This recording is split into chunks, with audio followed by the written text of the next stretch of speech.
لو نزلت سوق ديانة في يوم من الايام ولقيت قطعة اثرية زي كده، يا ترى هتشتريها ولا لا؟ لو انت هتشتريها فتعالى اقول لك ازاي ترجعها للحياة مرة تانية.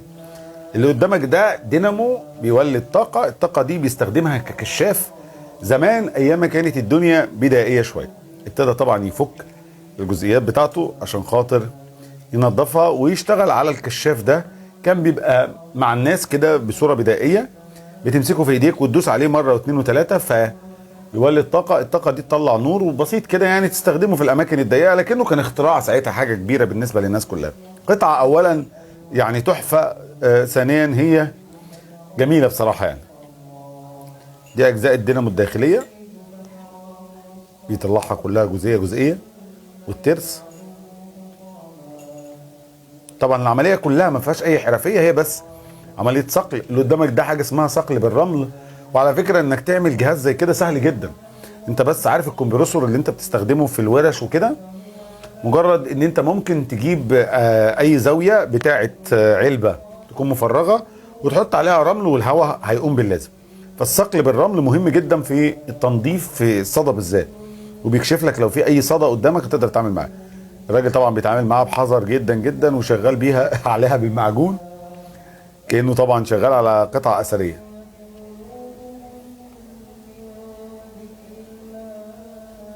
بينضفها. ده ناقص يديها ايبوكسي وفيلر يعني عشان خاطر يطلعها بالجودة اللي هي. تدي يديها مش عارف ده الرش ولا الفيلر. لو رش من غير فيلر فدي هتبقع، ولا ده ايبوكسي؟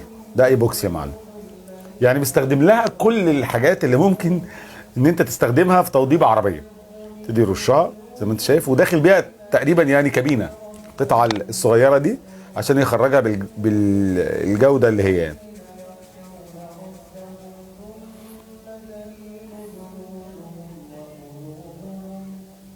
كومباوند وشغال عليها تلميع يعني محسسك ان هو بيعمل مرسيدس من اول وجديد.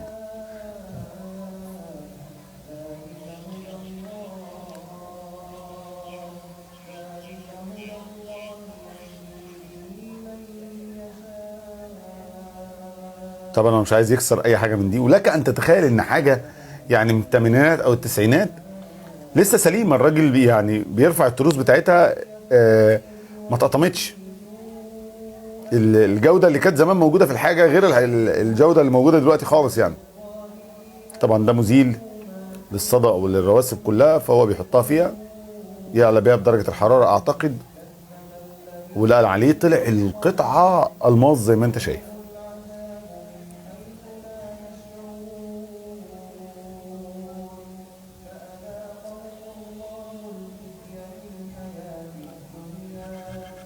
طبعا ده حد اكيد السالري بتاعه محترم فعنده الوقت ان هو يقعد يعمل الكلام ده. لكن عند ناس تانية طبعا بلاش احرق دمكم، مكبوبين على اكل العيش، ما عندهمش وقت طبعا للهزار اللي احنا بنتفرج عليه ده، لكنه في الاخر مبدع الصراحه. وطبعا الرخاء في العيشه بيسيب لك الابداع، انك تعرف تفكر، تعرف ترسم، تعرف تعمل حاجات كتيره جدا. لكن لما تكون 24 ساعه في الشغل زي ما اغلبنا موجود، فطبعا ما عندوش وقت لاي ابداع خالص.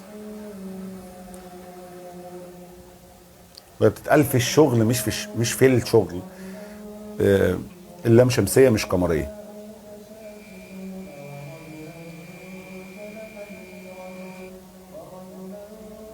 مادة تنظيف، الصامولة موجودة، القطع كلها موجودة. السبراي ده كمان هيطلع له كل انواع الصدى وهيلين، زي الدبليو 14 اللي بنستخدمه طبعا في فك البراغي اللي تكون ماسكه جامد في العربيات وكده. ماده لو انت عندك حاجه زي كده مصديه وقافشه في بعضها، فهتروح للراجل بتاع قطع الغيار تقول له عايز دبليو 14.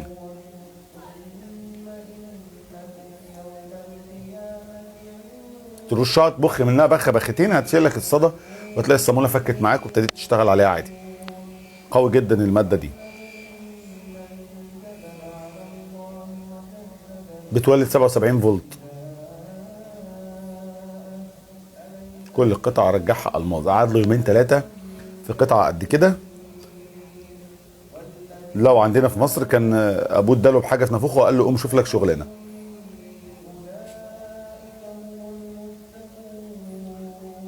يا ترى بقى بعد كل الشغل اللي هو عمله ده ربنا هينصفه ويطلع شغال ولا لا؟ هي دي بقى الايه،